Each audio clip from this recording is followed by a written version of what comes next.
It's your fourth day in federal prison. A group of inmates walks up to you in the rec yard. They tell you to come with them before the yard closes. They want to see your paperwork. You're terrified. You go anyway. The court paperwork can reveal a lot. The charges, the co-defendants, who went to trial, who took a plea, whose charges got dropped. That last part is what everyone's looking for. A man who walked into a major drug conspiracy with 3 partners, but somehow came out the only one without a mandatory minimum sentence, has some explaining to do. Depending on the case, the paperwork may identify co-defendants, charges, plea agreements, and other details inmates compare. The tier doesn't need a confession. If the paperwork doesn't add up, people start asking questions. An inmate who can't produce paperwork gets placed in a category immediately. Not a category anyone announces out loud, a category that shows up in behavior. Nobody sits near him at dinner. Nobody talks when he walks into the day room. The seats empty out. In an environment where routine is everything and everyone knows everyone's schedule, being treated like a ghost is a verdict delivered without a single word being spoken. Nobody is collecting evidence. They're collecting patterns. False jailhouse informant testimony has played a role in roughly 15 to 20% of DNA exoneration cases in the United States. That's one reason paperwork became so important inside many prisons.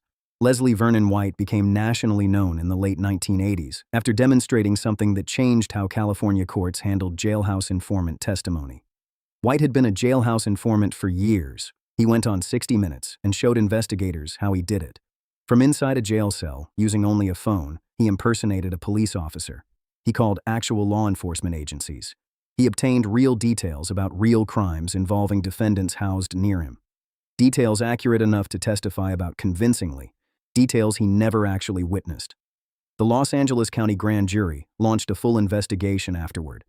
The case exposed how valuable prison information could become when lighter sentences were on the line, revealing a system that critics say encouraged false testimony and a culture inside some facilities where veterans taught newcomers how the game worked.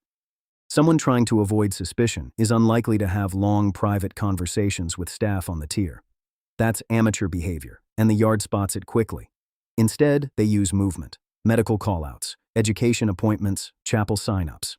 Any official slip of paper that gets them across the yard and into an administrative building without explanation. The tier tracks returns. A man who goes to a dental appointment and comes back pale and distracted reads differently than a man who went and came back exactly the same. Unexplained commissary wealth reads the same way.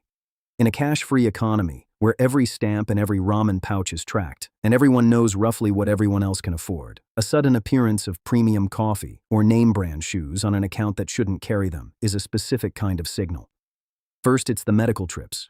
Then it's the expensive commissary. Then it's the quiet conversations with staff. None of those prove anything. Inside prison, people rarely wait for proof. They watch for patterns. Together, they tell a story. The informant who's actively working a case does something that experienced inmates recognize immediately. They push conversations. Most people who've survived years inside treat other people's business like something radioactive. You don't ask about debts that aren't yours. You don't want to know who owns the phone on the tier. You don't ask questions about conflicts happening in a completely different housing unit. Old-timers survive by minding their own business. The person who asks those questions, who steers conversations toward operational information, who wants to know who's running what, stands out in an environment where the entire culture is built around knowing less, not more. The circle around them shrinks. Not dramatically, not loudly. The seats at their table fill up last. The conversations stop a beat before they used to. The cell doors close a little earlier when they walk the tier. There is no dramatic confrontation in the yard. No public accusation. The system doesn't work that way. Once the signs accumulate, the missing paperwork, the long conversations at the wrong doors, the questions about things that aren't their business, the label becomes permanent. 1 strange thing is an accident. 2 is a coincidence. 5 becomes a reputation. It travels with a person through transfers, through facility changes, through the years. Because in prison, you don't have to be proven an informant. You only have to be believed.